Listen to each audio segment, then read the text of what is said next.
esta sesión es participación. ¿Por qué? Porque en este tema vamos a ver imágenes y lo importante no solamente es pasar y pasar las diapositivas, sino que ustedes puedan captar. Como yo siempre les comento a los alumnos, es importante que ustedes primero sepan cómo es algo normal. Entonces siempre busquen imágenes normales, busquen en Google, en sus libros, busquen imágenes de manos o de tórax, tomografías, lo que sea. Busquen las cosas normales. Cuando ustedes ya vean algo bien normal y vean algo anormal, ahí se van a dar cuenta que hay algo que está fuera de lo común y eso les va a ir ayudando a tener mucha más experticia en cuanto a las imágenes. ¿Ya? Entonces, vamos a participar durante la clase para poder hacerlo mucho más dinámico. Muy bien, vamos a continuar.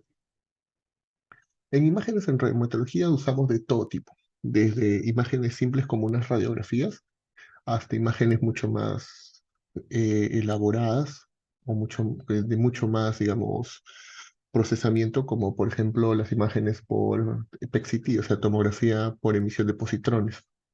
En algunos casos usamos eso, por ejemplo, en las enfermedades como vasculitis de grandes vasos, lo usamos para descartar algunas neoplasias, a veces cuando estamos en búsqueda de algún paraneoplásico, ¿no? Entonces, nos ayudan mucho las imágenes en reumatología para poder digamos, llegar a un diagnóstico o hacer el seguimiento o ver si hay algún tipo de daño. Vamos a ver las radiografías.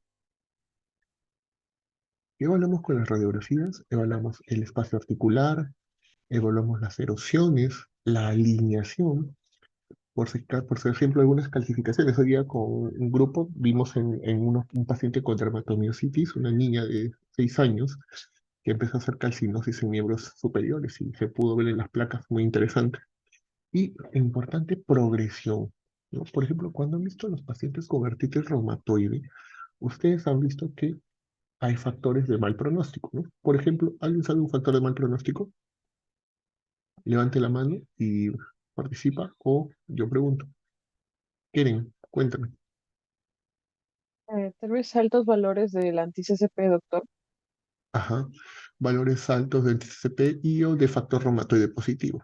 Entonces, cuando yo tengo un paciente con estos cuadros, o por ejemplo, un paciente que tiene enfermedad erosiva temprana, yo voy a ver que este paciente tiene un riesgo de progresión, de que tenga una enfermedad mucho más severa. Entonces, ¿qué hago? Voy a pedir placas. Quizás tengo el diagnóstico ahora y de acá en 6 meses o un año le pediré un control radiográfico para ver si es que están apareciendo más erosiones, ¿no? Porque eso me está diciendo que probablemente la enfermedad está progresando. Entonces, nos ayuda mucho a esa progresión. Las ventajas de una radiografía es que las radiografías son accesibles, lo encontramos en todos lados. Hasta en una posta médica puedes tener radiografía. Entonces es bastante fácil de obtener y no es invasiva. La desventaja es que no discrimina los tejidos blandos, es decir, yo con una radiografía no voy a ver tendones, ¿no? No voy a ver tendones, no voy a ver ligamentos, y superpone la anatomía. ¿Por qué? Porque pues estamos tomando una imagen de 2 dimensiones de una estructura que es de 3 dimensiones, ¿no? Si yo tomo una radiografía de la pierna, va a salir una imagen plana, pero es una estructura en tridimensional, entonces se pueden superponer algunas imágenes y por lo tanto eso puede dificultar un poco más el diagnóstico. Por ejemplo, en artritis reumatoide, estos son los criterios de clasificación del año 87. Si nosotros vemos acá los criterios, al final vemos alteraciones radiológicas. ¿Y qué nos dice como parte de la clasificación de estos pacientes? Que las alteraciones radiológicas deben ser típicas de artritis reumatoide en las radiografías posterior de las manos. Por ejemplo, debe haber erosiones u osteoporosis yuxtaarticular clara y definida en las articulaciones afectadas. Pero como habíamos comentado en algún momento, estos criterios ya no se usan de clasificación, usamos los del 2010. ¿Por qué? Porque cuando tú tienes estos hallazgos, esto ya te está diciendo que es un paciente probablemente con una enfermedad digamos, establecida y avanzada. Y lo que nosotros buscamos es un paciente con artritis reumatoide temprano. Acá, como podemos ver, estas imágenes en rojo nos indican la afectación de las artritis reumatoide. Va a afectar las articulaciones metacarpofalángicas, las interfalángicas proximales y el carpo o muñeca. Jamás, jamás afecta las interfalángicas distales, por favor. A veces cuando pregunto a los alumnos me dicen, sí, puede ser, me dicen, hay casos, no, no existe.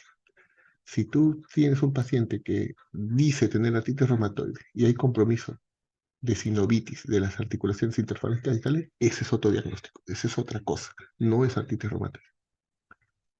¿Alguien me puede decir qué señala las flechas?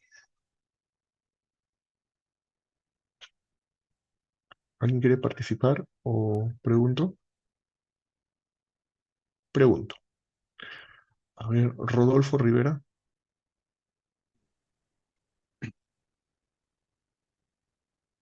Hola. Doctor, ¿me escucho? Sí, Mm, ¿qué señalan las En las flechas? flechas se puede observar inflamación. ¿Está aquí? Sí, No te ¿me escuché muy bien. escucha? ¿Qué señala? Hay inflamación, también se puede ver osteofitos. Osteofitos. Ya, osteofitos no se ven, eso lo vamos a ver más No, adelante.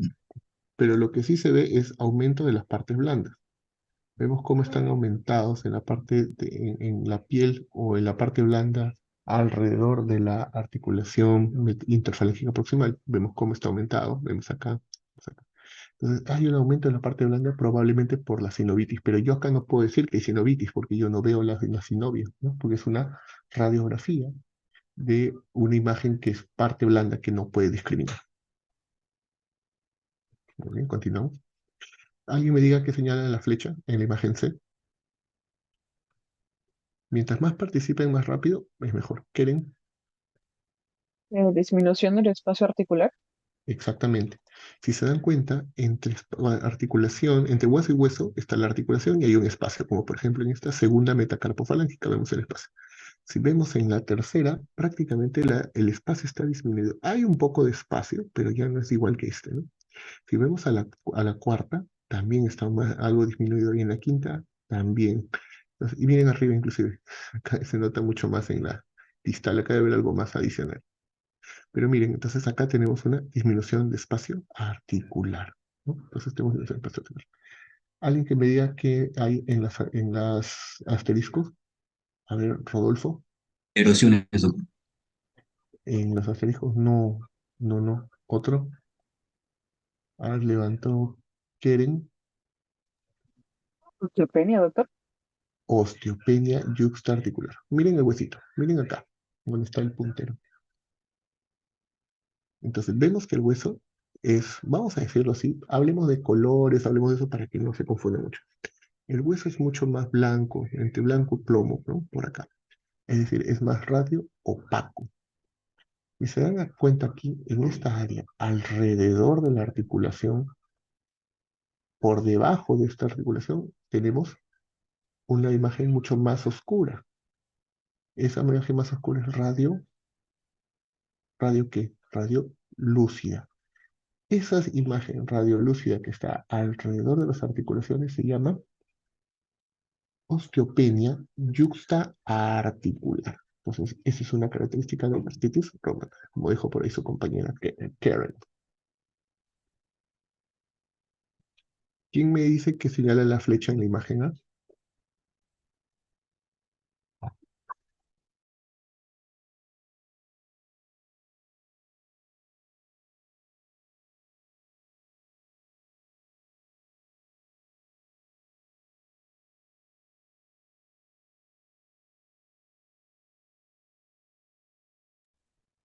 ¿Serían Andrea, erosiones, doctor?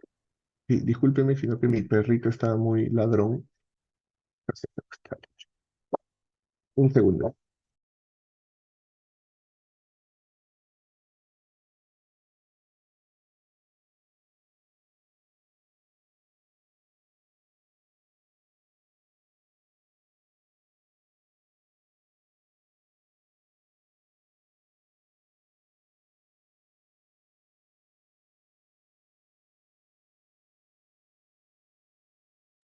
Disculpen. A ver, Catherine. ¿Catherine creo que alzaste la mano? ¿O quién fue? ¿Andrea? No recuerdo. Parecen lesiones osteolíticas, doctor. Son erosiones. Muy bien. En esta flecha vemos una erosión. Y dime tú misma, creo que fue esta Andrea, Andrea, ¿qué característica tiene esta erupción? ¿Dónde se encuentra la erupción? Tanto en la imagen A y en la imagen B. ¿Mm? En el borde, En el borde o en el margen. Por eso esas erosiones se llaman, Andrea, mm, Erosiones marginales, doctor. erosiones marginales. Muy bien. ¿Y saben por qué suceden esas erosiones marginales? A ver, le pregunto a Génesis Soto. Am, puede ser por la afectación cortical.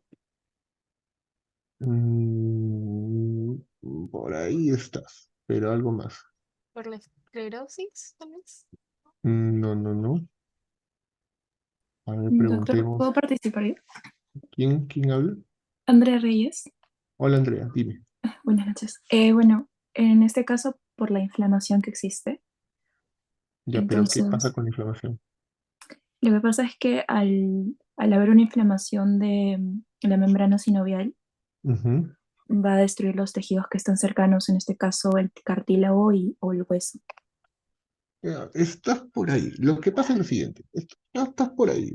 Lo que pasa es que si se dan cuenta, donde está el puntero, toda esta zona está con cartílago. Solo que el cartílago es parte blanda. Entonces no se ve por la radiografía. Pero acá se supone hay cartílago. En esta zona está la membrana sinovial. Con el proceso inflamatorio va a haber una sinovitis, lo que lleva a una hipertrofia de la membrana. La membrana va a crecer hacia los costados. Al crecer hacia los costados, estas zonas marginales, es decir, que están en los bordes o en los márgenes, están desprovistas de este cartílago. No tienen cartílago. Al no tener cartílago, entonces la membrana va a tener contacto directamente con el hueso y por lo tanto lo va a erosionar. Por eso se llaman erosiones marginales secundarias a la hipertrofia sinovial. ¿Se entendió, no?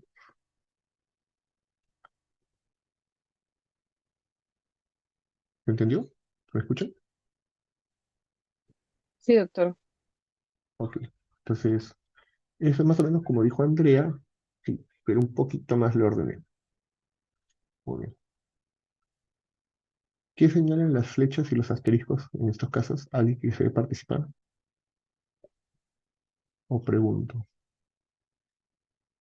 Ya que nadie quiere participar, alguien levantó la mano. A ver, ¿qué? A ver, pero un ratito, espérate. Ya, Keren, vas a participar, pero vamos a darle la oportunidad a alguien más antes de Keren. Pregunto, entonces ya que nadie quiere participar. Sebastián Martín Delgado Cubas. En los ¿La flecha? asteriscos hay pinzamiento de las articulaciones. Ya, y en las flechas, Secuestro. secuestro. A ver, alguien levantó la mano por ahí, no me acuerdo quién fue. Fue Lucía. Doc, esclerosis subcontral también se puede ver. Mm, ya, pero ¿qué señalan las flechas? Sí, hay algo de esclerosis, pero ¿qué más? A ver, Britney Allison o Britney,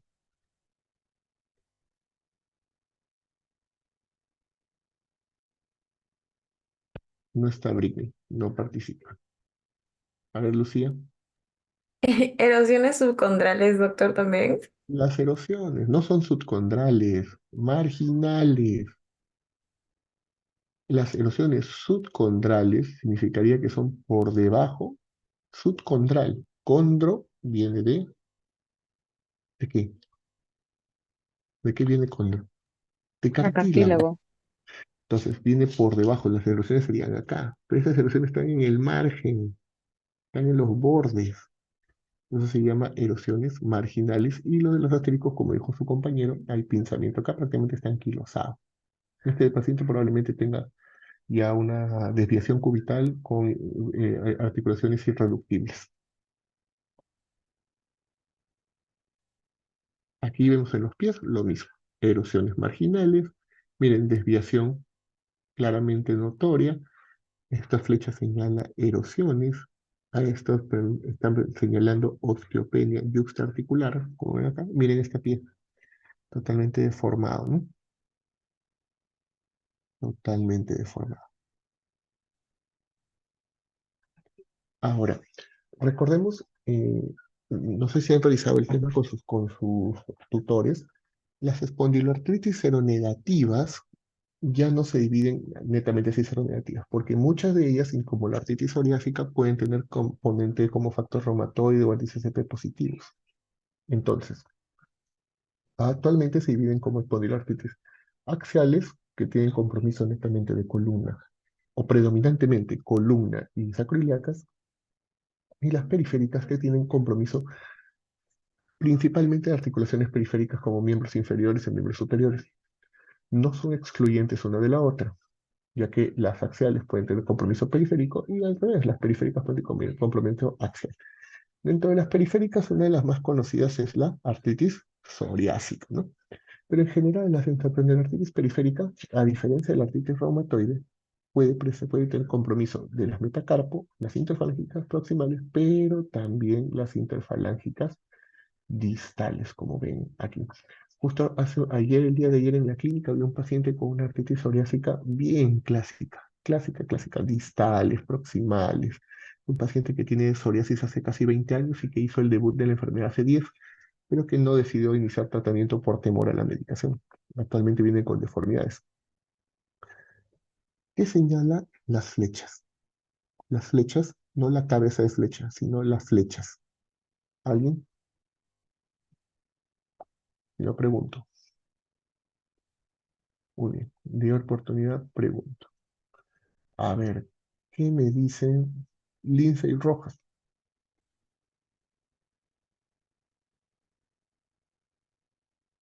¿Mm? ¿Lindsay?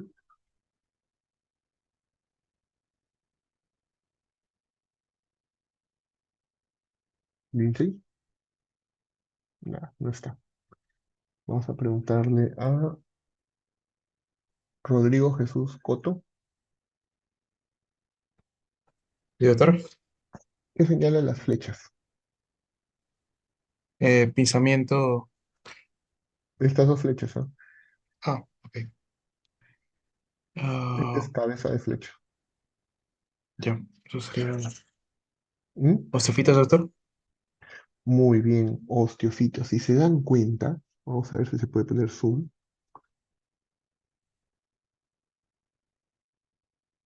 Miren, hay nueva formación de hueso. Aquí también. Esta nueva formación de hueso son los famosos osteofitos. Eso es característico de un paciente con una espondiloartritis periférica. Aparte de eso, lo que señala la punta de flecha es una disminución del espacio articular marcado. ¿Bien? Vamos a ver acá otras cosas. Miren, si alguien ve más, acá va a ver qué encuentro aquí en esta parte. Lo voy a señalar mejor con... Dice que termina en 10 minutos. ¿Por qué? Bueno, em, vemos en esta imagen aquí, en este dedo, ¿qué vemos? ¿Alguien puede decir? Aparte de los osteofitos. ¿Mm? Erosiones, doctor. ¿De qué tipo?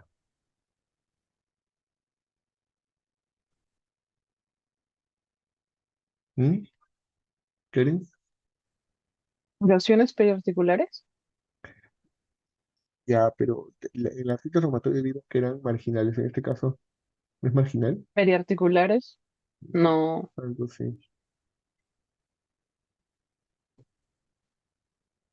Acá hay otra, miren. ¿Dónde están, pues? ¿Dónde está ubicado? ¿Alguien más? Erosiones centrales. ¿Quién dijo? ¿Quién dijo? Yo, doctor, Keren. Allá. Muy bien, que son centrales, pues. Esa es la característica de esas espondiloartritis periféricas, como ellas como la artritis psoriásica, son centrales. Dense cuenta. Muy bien, vamos a continuar. Miren, aquí, como vemos en estas flechas, vemos los osteofitos. Hay formación de hueso, que no se ve en otras patologías. Acá vemos también eso. El asterisco acá está mostrando un pinzamiento articular notorio, notorio. Acá también está mostrando la flecha osteofito. Acá veo osteofito. Y si se dan cuenta aquí, en esta imagen la A, el asterisco está mostrando que aquí hay disminución de espacio, pero hay erosión central. Pero acá es importante ver algo más en las flechas. Estas dos flechitas, estos dos asteriscos, perdón, juntos están mostrando algo importante acá. ¿Alguien?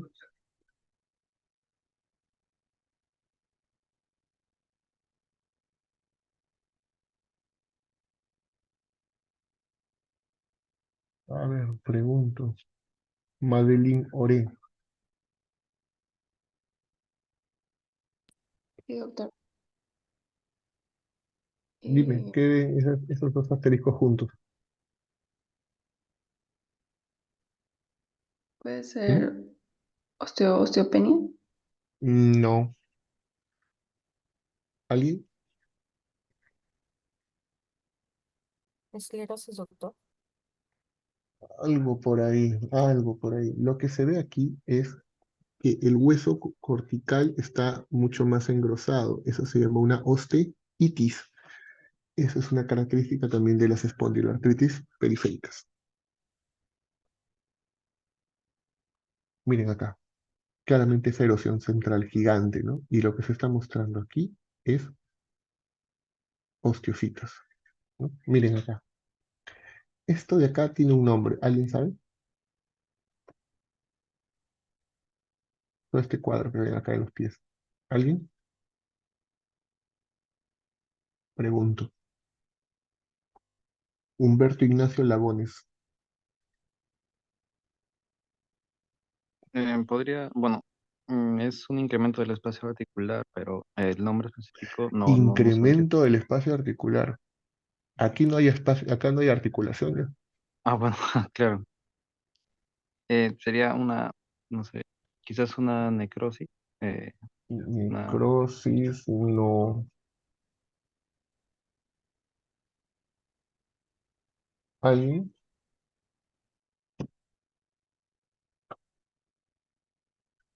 A ver, vamos a preguntar. Luz Andrea Mesa.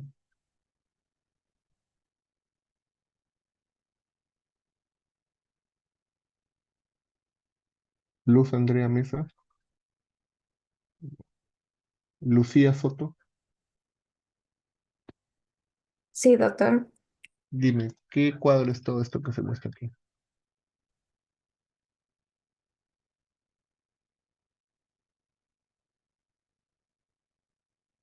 Miren, las flechas están mostrando osteocitos. Los asteriscos están mostrando erosiones. Miren este pie, no sé si han visto la imagen, vean acá, este es un pie, ¿no? Este es un paciente con arteritis reumatoide, pero vean el pie. Vean las cabezas de los metatarsianos, ¿no? Las cabezas, vemos acá las falanges, y miren acá. ¿Es igual? ¿Qué le falta? ¿Qué le falta a esto? Las cabezas, doctor, pero Las cabezas de los metatarsianos. No están las cabezas de los metatarsianos. Igual está pasando con las falanges. Miren la cabeza de esta falange. No está. ¿Esto cómo se llama? ¿Nadie?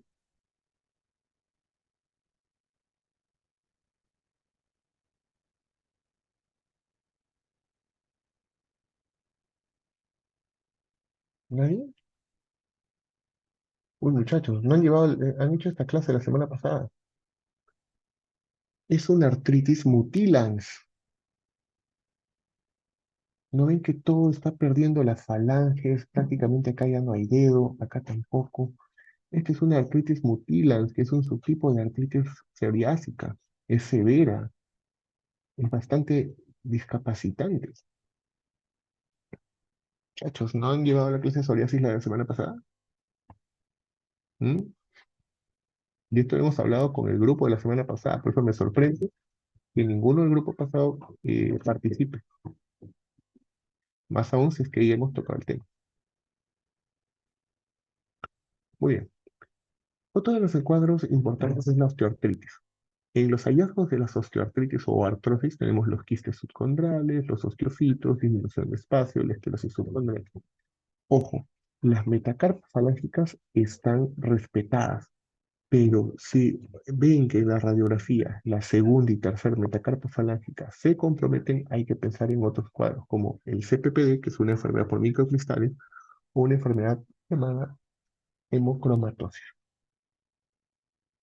La osteoartritis, como ven acá, miren, principalmente afecta las interfalángicas proximales, las distales. Las metacarpofalángicas no se suelen afectar, no se afectan. Si se afectan, ya saben que pensamos en otros cuadros que acabamos de ver. Y se ven esta imagen, miren, las metacarpofalángicas están muy bien, las muñecas también, están excelentes, pero miren las distales. Los espacios articulares están disminuidos. Eso me indica una sospecha de una osteoartritis o artrosis. Estos son los famosos quistes subcondrales. ¿Por qué? Porque están debajo de el cartílago. Por eso se llaman quistes subcondrales. Pero también hay un subtipo de artrosis, que es la artrosis erosiva, que como ven acá se manifiesta en las mismas, es la misma, digamos, distribución de la artrosis. Sin embargo, da imágenes sugerentes. ¿Cómo se llaman estas imágenes? ¿Alguien tiene la respuesta? Lo que señalan las flechas. Y no pregunto.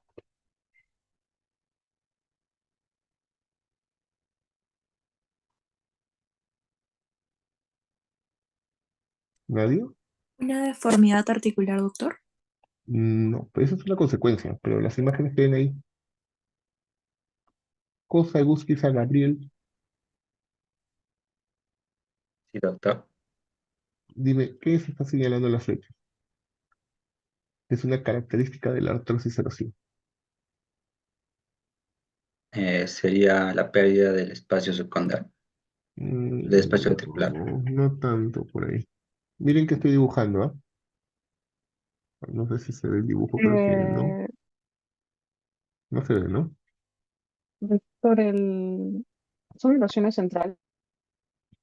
Ya, hay erosiones centrales, que es parte de, pero mira que se está formando. ¿El ¿Geodo, signo de alas doctor? de gaviota? ¿El signo de alas de gaviota? Eso, pues, estas son gaviotitas. Eso es lo que se está presentando ahí. Eso es un hallazgo sugerente de un cuadro de una artritis erosiva, osteoartritis erosiva. Como ven acá, no sé por qué ya no quiere salir el puntero, ¿no? Por sacar el lápiz. Ven acá, tiene forma de gaviota. Acá tiene forma de gaviota. Acá tiene forma de gaviota. Entonces, esos hallazgos son sugerentes de una osteoartritis erosiva.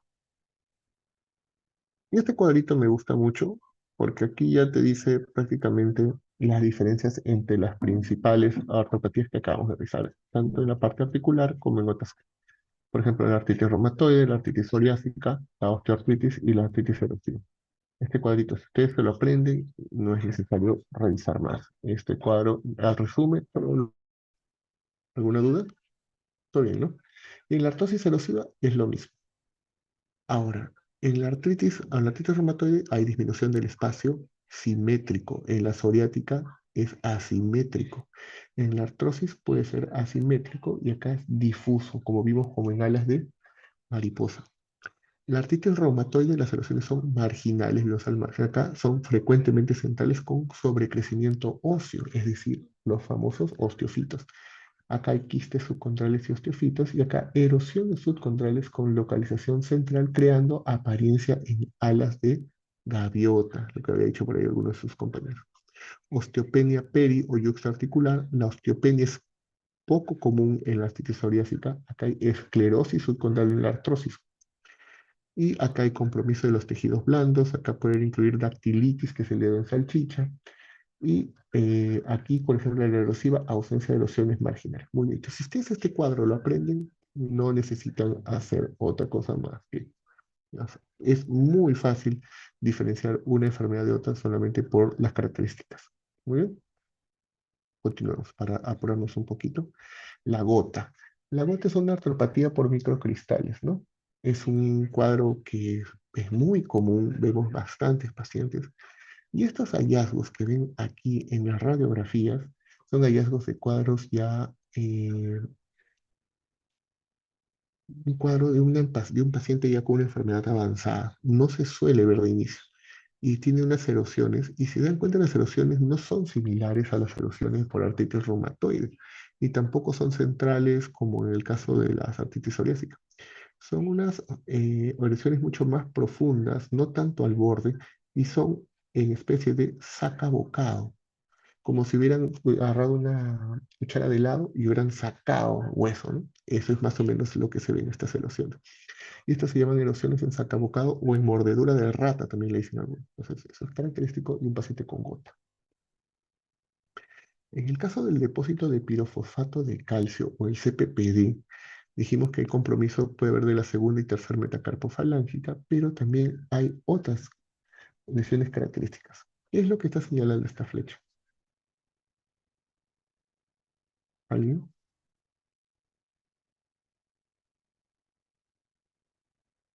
¿Alguien?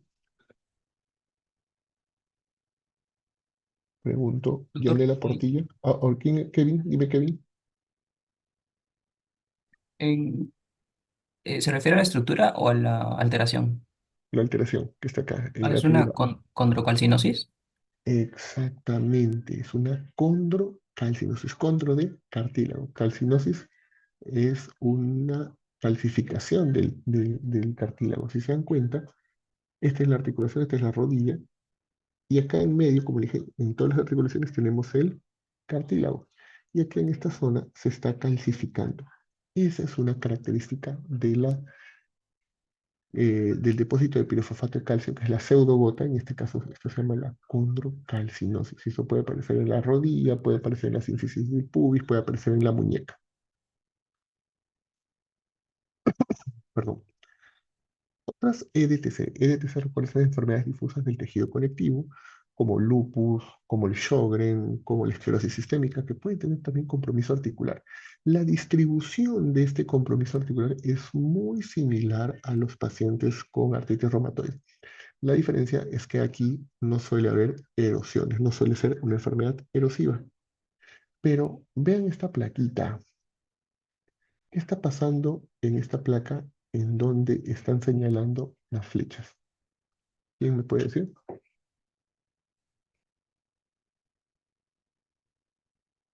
¿Alguien? Pregunto entonces. Carla Marjorie Mendoza Sosa.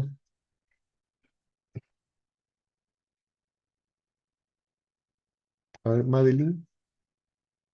Osteonecrosis, doctor. Am,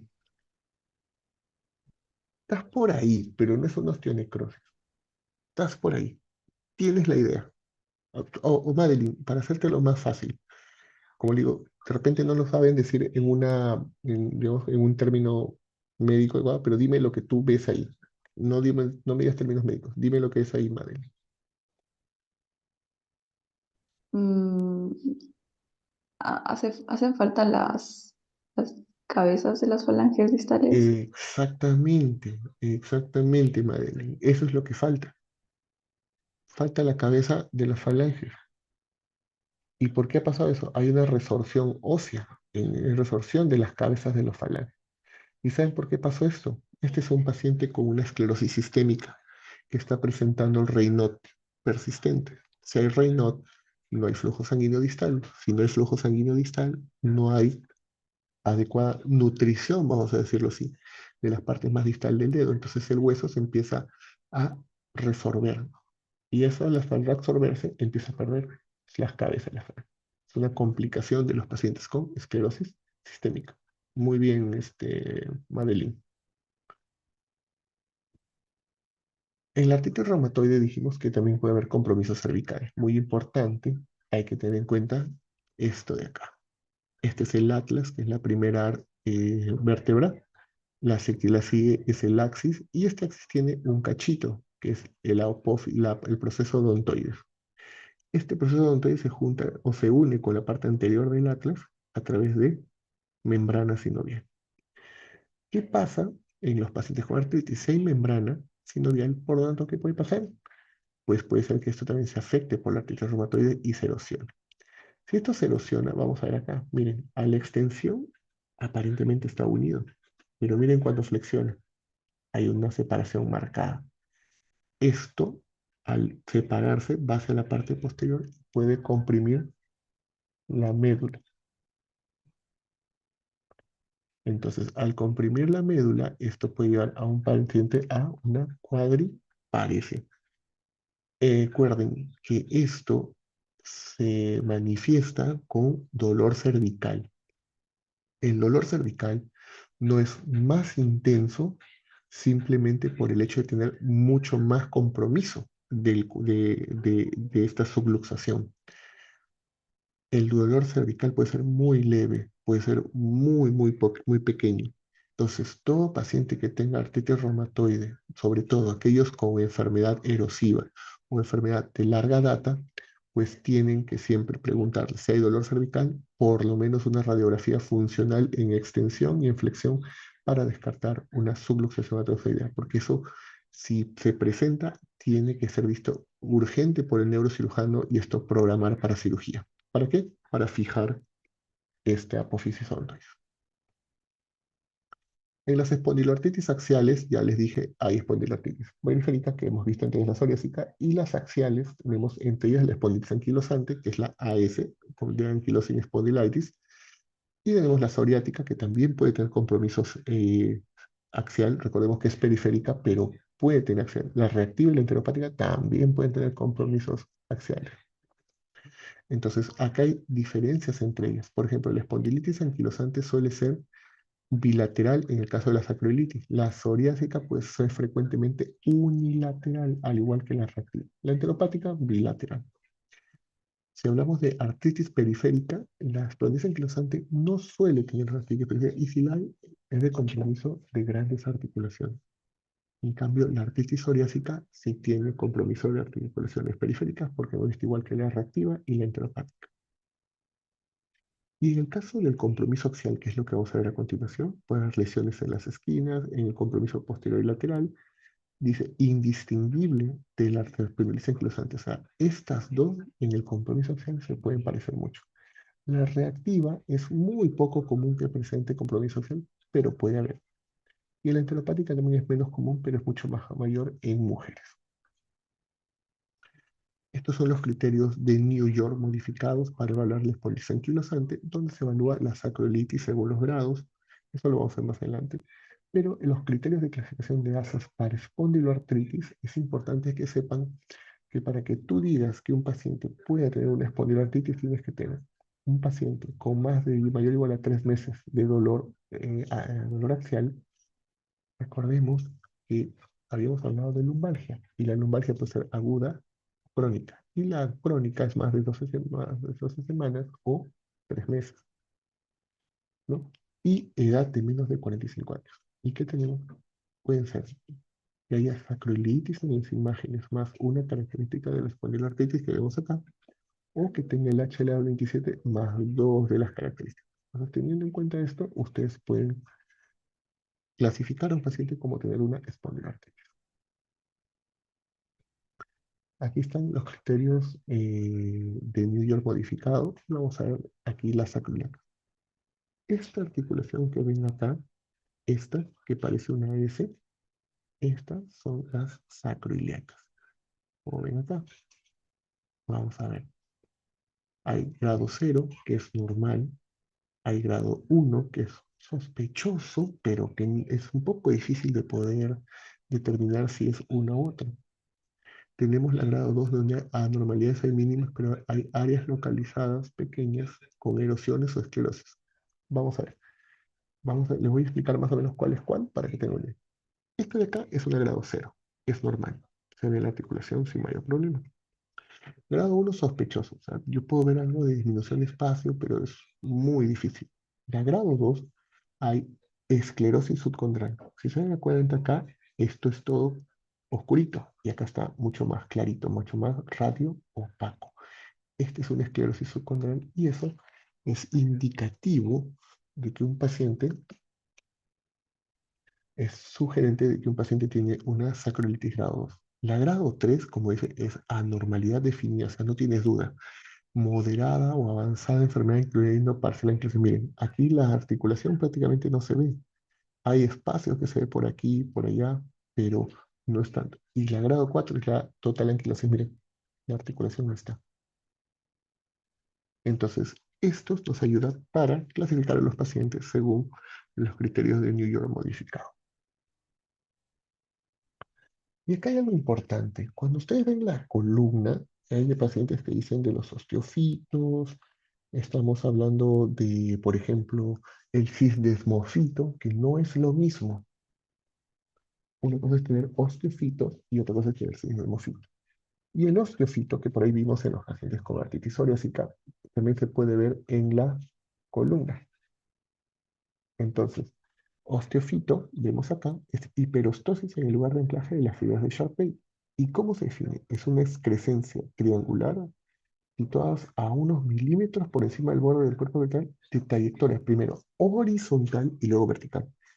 Y no es lo mismo que un sindesmofito, donde la excrescencia es delgada, vertical, extendiéndose del vértice de un cuerpo al siguiente. Vamos a ver a continuación. Este es un ejemplo donde esto de acá es, por ejemplo, un sindesmofito diferente. Es un sindesmofito que puedo yo ver en psoriasis, por ejemplo. Y este de acá es lo que yo voy a ver en una exposición anquilosante. ¿Por qué? Porque es más vertical.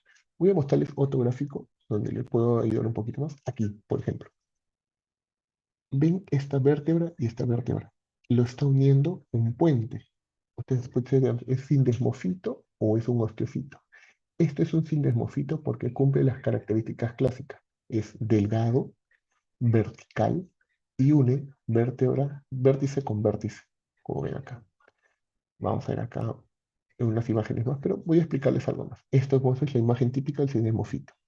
Pero en los pacientes con espondiloartritis, aparte de los sindesmofitos, podemos tener squaring, que significa cuadratura. La vértebra pierde sus curvaturas, se vuelve más cuadrada y eso es un hallazgo de un proceso inflamatorio. O los famosos shiny corners o esquinas brillantes, como ven acá. Esas esquinas brillantes se dan porque ha habido un proceso inflamatorio justo en esta área, en el vértice, y al tratar de resolverse el proceso inflamatorio, se llena de calcio y forma estas esquinas brillantes. Acá, por ejemplo, las apófisis espinosas están unidas prácticamente, se ha calcificado, y eso forma el signo de la daga. Y acá, como ven, no hay sacroiliaca, prácticamente están anquilosadas o fusionadas. Ahora, aquí es lo que quería ver, la espondiloartrosis. Vimos que en el caso del sindesmofito en la espondiloartritis axial es delgado, vertical y une vértice con vértice. Pero miren lo que pasa en una espondiloartrosis. En la espondiloartrosis vemos acá, por ejemplo, ¿esto es vertical? No, primero es horizontal, luego vertical. Es grueso y no une los vértices, va un poco más arriba del vértice, uniendo con la otra vértebra. Ese es un osteofito o conocido también como pico del loro. Y eso es lo que se ve en características de una espondiloartrosis. En las osteoartritis de rodilla y de cadera se usa la clasificación de Kellgren-Lawrence, que igual es grado 0, 1, 2, 3 y 4. Grado 0 es normal, como vemos acá esta imagen, bonita rodilla. El grado 1 es dudoso disminución de espacio y posibles osteofitos. Por ejemplo, acá vemos estos como dunas, que son estas son las espinas de las tibias. Si ustedes se dan cuenta acá en esta siguiente, acá más bien la espina de la tibia ya no es tan un poquito más redondita, sino está más puntiaguda. Lo que me indica probablemente que hay un osteofito. Entonces acá puede ser un grado 2, un grado 1. Un grado 2 es cuando los osteofitos ya son definidos, como en este caso. Mira, está claramente los osteofitos. El grado 3 es cuando hay osteofitos moderados, ya hay una disminución de espacio notoria, hay esclerosis y deformidades. Por ejemplo, acá vemos el borde esclerosado, hay una esclerosis subcondral, hay los famosos picos del loro, hay disminución de espacio. Y el grado 4 es prácticamente donde ya hay osteofitos, la disminución de espacio es severa, prácticamente el hueso está pegado con el otro hueso. Entonces, en ese caso ya es un cuadro severo. Entonces, esto fue logrado. Lo mismo aplica para la cadera. Sin embargo, en la cadera hay que ver algo más. La cadera cuando tiene una artrosis, como ven en este caso, esta cabeza del fémur puede tener diferentes orientaciones. Una orientación medial, es decir, hacia adentro, una orientación axial, o sea, que va en el mismo eje, y otro desplazamiento superolateral, o sea, se va hacia arriba y hacia el costado. Muchas veces viendo esta distribución, yo puedo sospechar alguna enfermedad. Por ejemplo, si es medial, es un problema de una enfermedad llamada impeachment femoroacetabular, que suelen solo verlo los traumatólogos. Si es axial, es una osteoartrosis secundaria, o sea, hay un proceso que algo ha hecho ahí, que puede ser una artritis reumatoide, un lupus. Y si es superolateral, es una osteoartritis primaria. Entonces, en este caso, ¿cuál sería? Primaria, secundaria, impeachment. ¿Alguien?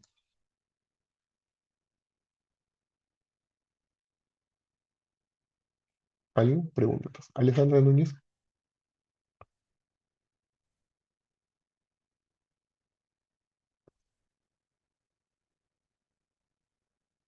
¿nadie? A ver, pregunto. Génesis,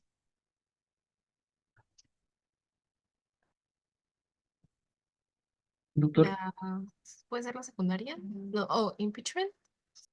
no, a ver, vimos acá. La axial es secundaria, la superolateral es primaria. ¿Está superolateral, axial o medial? Ah, está súper lateral. O sea, está por Entonces debajo. es primaria, ¿no? Ah, sí. De acuerdo. En infecciones, la artritis séptica, como saben las radiografías, que eso es normal al inicio, muchas veces no se encuentra nada, puede haber tumefacción del tejido blando, pero cuando ya la articulación se ha afectado severamente, ya pues puede haber cambios secundarios en la infección, que erosiones, osteopenias, prácticamente artrosis. Las osteomielitis, las radiografías suelen ser normales en la primera y segunda semana. Los hallazgos que puede haber reacción perióstica, erosiones, tumefación de tejidos, los famosos accesos de Brody, que son subagudos o crónicos, y pues cuando hay tuberculosis u hongos, puede haber osteopenia como una de sus manifestaciones. Calcinosis. Creo que hoy día con algunos creo que lo he visto, si no, ya mañana con los alumnos veremos la placa. En los pacientes con esclerosis sistémica o dermatomiositis, sobre todo la dermatomiositis juvenil, son aquellos que suelen hacer estas lesiones que son las famosas calcinosis.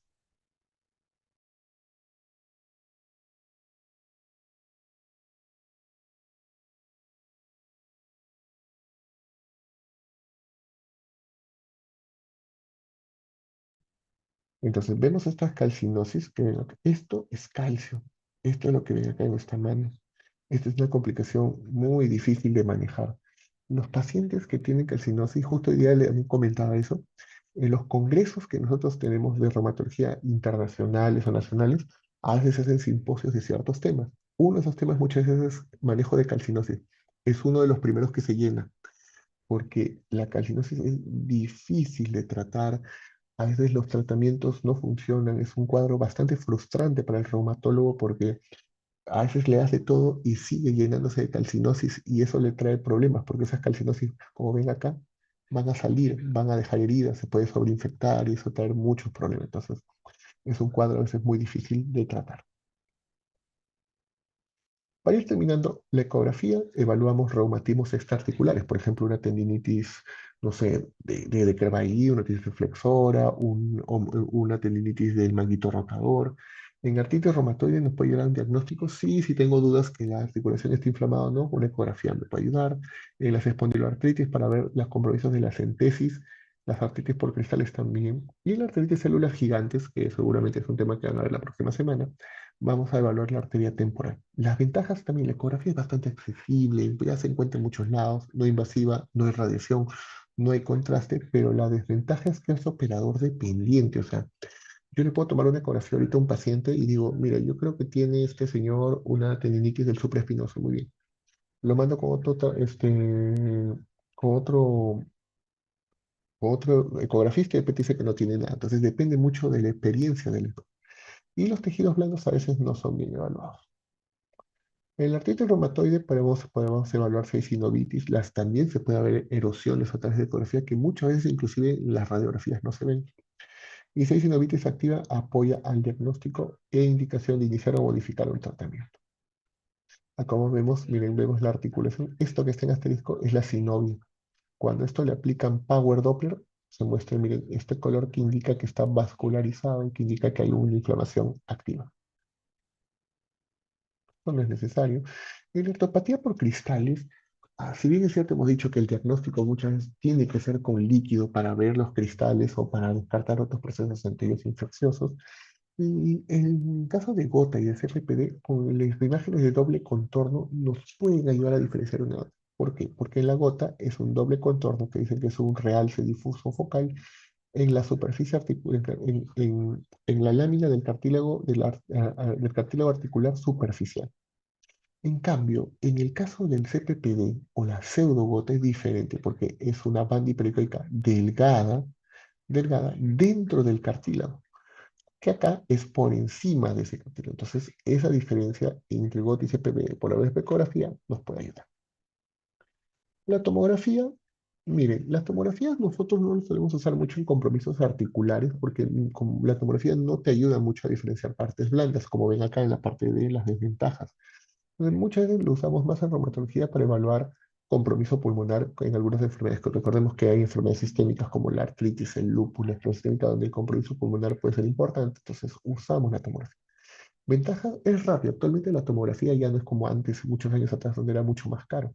Actualmente es más rápido, puedes hacer imágenes digitales, puedes hacer reconstrucciones en 3D que te ayudan muchas veces a determinar algunas patologías, pero las desventajas que tienes que tener mucha radiación puede ser caro en algunos lugares donde todavía no hay otros estudios, no diferencia adecuadamente las partes blandas y el contraste es necesario en algunos casos. ¿No? Por ejemplo, en las angiografías por tomografía que sí necesitamos contraste. Esto no lo vamos a rezar, esto ya lo van a rezar seguramente cuando vean esclerosis sistémica, pero para adelantarles solamente que hay dos tipos principales, hay muchos más, pero los principales son los patrones de neumonía intersticial no específica, que en este caso en inglés es ENSID, pero en español es NINE, y lo otro que es la neumonía intersticial usual, que acá sería UIP en inglés, pero que en español es NIU. ¿Por qué es importante cada uno? Porque el NIU, que es la intersticial usual, es la característica de honeycomb, es decir, de panalización, mientras que la neumonía intersticial no específica o NINE es característica de vidrio esmerilado. Diferencias, ¿por qué? Porque si tú tienes panal de abejas, fibrosis, eso no es susceptible de un tratamiento inmunosupresor. Mientras si tú tienes vidrio esmerilado, pues te indica proceso inflamatorio, te indica alveolitis, por lo tanto sí es susceptible de tratamiento inmunosupresor. Por ejemplo, ¿esto qué es? ¿Alguien me dice? ¿Es vidrio esmerilado o panalización? Analización. Panalización, muy bien. Y acá, estas imágenes que ven hacia la parte más periférica es vidrio esmerilado. La resonancia magnética usamos mucho en artropatías inflamatorias, sobre todo las espondiloartritis, para ver compromiso axial, buscar infecciones, a veces en algunos casos, sobre todo las infecciones óseas, y evaluar vasculitis vasogrande usando las angioresonancias. Ventaja, pues la resonancia no tiene radiación, identifica muy bien tejidos grandes, excelente para eso, no suele usar contraste y evalúa muy bien las imágenes vasculares, pero las ventajas es que una resonancia aún sigue siendo cara. Una angiografía de tórax, por ejemplo, solo de tórax debe estar alrededor de los 1.500 a 2.000 soles. Imagínense si le pido tórax, abdomen y cuello, ya multipliquen, ¿no? Entonces puede ser mucho más caro. Es poco accesible, no hay en todos lugares, no hay en todas las ciudades. Ustedes van a otras ciudades, acá nomás, Chimbote, por ejemplo, hay resonancia creo que desde hace un año. O sea, hasta hace más de 20 años no había un resonador. Tenían que irse a Trujillo. Y así hay ciudades que a pesar de estar en el norte, que estar cerca a la capital, no tienen un resonador. Entonces es difícil. El procedimiento es largo. Como tienen que sacar imágenes y diferentes secuencias, el paciente pasa mucho tiempo dentro. Y tienes que pedir que el paciente no se mueva. Entonces, en niños puede ser difícil, pacientes con otras enfermedades que implican alteraciones de su estado, como por ejemplo un paciente psicótico, ¿no? Es ser muy difícil. Entonces, a veces tienes que sedar al paciente. Y a veces al tener sedación, eso implica también mucha morbilidad. Y hay múltiples contraindicaciones, ¿no? No puedes tener objetos de metales. Yo recuerdo mucho a un paciente que le mandé a hacer una resonancia, era muy necesario y el paciente tenía un tipo de ortodoncia. Le tuvieron que sacar toda la ortodoncia para hacerle la resonancia. Imagínense, o sea, el gasto de sacarse eso, ponerse nuevamente la ortodoncia y la misma resonancia, entonces es a veces un poco complicado. El artritis reumatoide, por ejemplo, nos ayuda para identificar la sinovitis, tenosynovitis, erosiones. Es más sensible inclusive. Entonces, yo puedo decir que no tiene sinovitis al examen, pero la resonancia quizás me pueda mostrar algo más. Y en las espondiloartritis axiales vamos a usar básicamente, no solo para espondilitis axial, sino también para los pacientes, por ejemplo, con miopatías inflamatorias, usamos dos secuencias, la T1 y la STIR, que es la de supresión grasa. Como esta STIR suprime la grasa, entonces todo lo que es grasa, como está acá, tejido subcutáneo, se va a ver hipointenso, o sea, oscuro. Pero todo lo que sea líquido sea hiperintenso, o sea, se va a ver brillante, se va a ver blanco. En cambio, el T1 es al revés, digamos así. Entonces, todo lo que es líquido se ve hipointenso y subcutáneo hiperintenso. Por ejemplo, esta imagen que está aquí, ¿la ve? ¿Es STIR o T1? ¿Mm? ¿Cómo? Sí, doctor. Es STIR, ¿por qué? Miren la de acá. Este corte es un corte sagital. Esta es la grasita de nuestro cuerpo, de la parte posterior. Entonces, acá vemos que no se ve y el líquido se ve claro. Entonces, este es un STIR. Entonces, si todo el líquido es claro, por eso es que se ve el canal medular blanco, porque está el líquido cefalorraquídeo. Entre las vértebras se ven los discos que están hidratados, pero miren, la flechita me muestra esto. Esta esquina brillante. Esto me indica que hay un proceso inflamatorio, que es una espondiloartritis. Acá, por ejemplo, la sacroiliaca. Miren, esta sacroiliaca por radiografía el paciente tenía dolor sacroiliaco, tenía dolor glúteo, y acá las sacroiliacas están normales, pero le hago una resonancia. Este es en estiro porque acá la grasita no se ve, a diferencia de acá, ¿se ve? Y miren las lesiones que me muestran.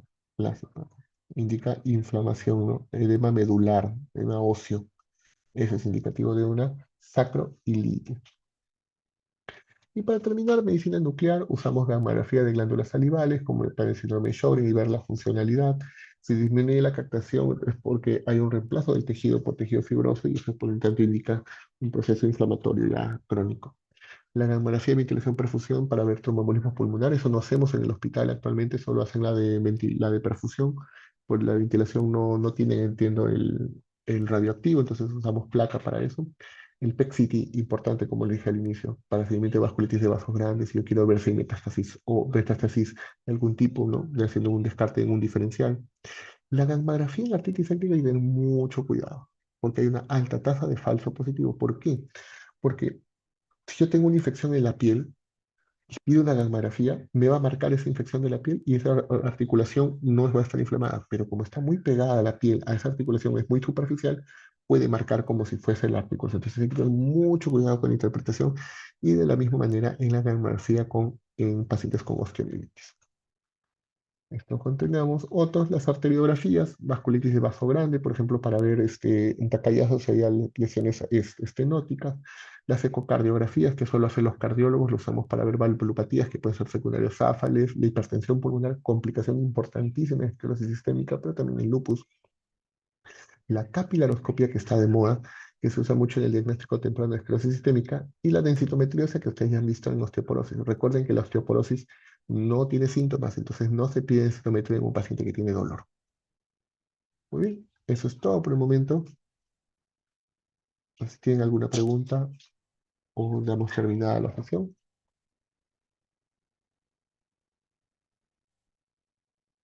Todo claro, doctor.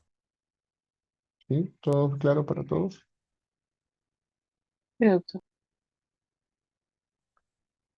Muy bien, espero que hayan podido aprender algo. El tema, como digo, más es de radiografía, lo demás es un poquito más teórico. Como digo, revisen radiografía, pero revisen lo normal. Revisen lo normal y una vez que revisen eso ya van a entender mucho mejor la parte anormal. Muy bien, cuídense mucho, nos vemos pronto. Hasta luego. Sí, Gracias, doctor, buenas noches.